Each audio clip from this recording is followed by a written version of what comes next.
কথায় কথায় শ্রমিক সাজাই, শ্রমিক হরানি বন্ধ করো।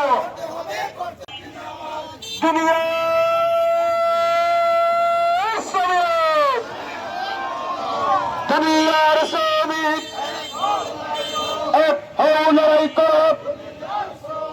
আন্তর্জাতিক শ্রমিক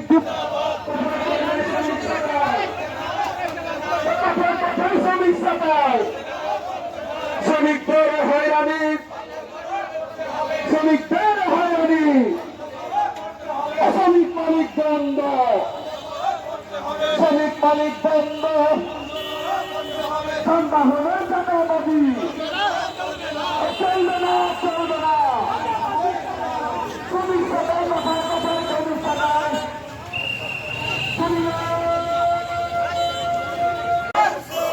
শ্রমিক কল্যাণ ফেডারেশন জিন্দাবাদ, জিন্দাবাদ। এক হও, লড়াই করো।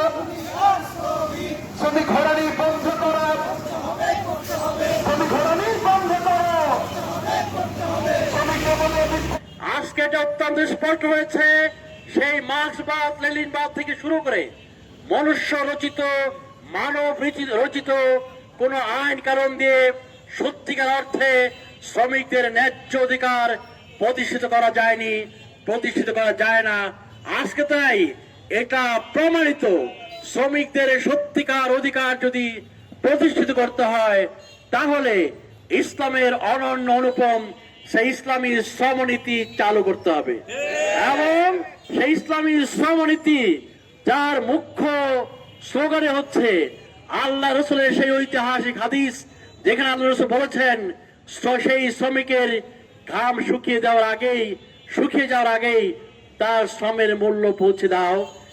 আর আল্লাহ রসুল এবং কোরআনে যে সমস্ত নির্দেশিকা আছে সেই শ্রমিকদের অধিকারের ব্যাপারে, মেহনতি মানুষের অধিকারের ব্যাপারে, তাদের সামগ্রিক মানব অধিকারের ব্যাপারে, সেগুলো আজকে অবশ্যই ফুলফিল করতে হবে। এবং ইসলামী শ্রমনীতি যদি চালু করতে হয় তাহলে এই সমাজটাকেও ইসলামী আদর্শের আলোকে সাজাতে হবে।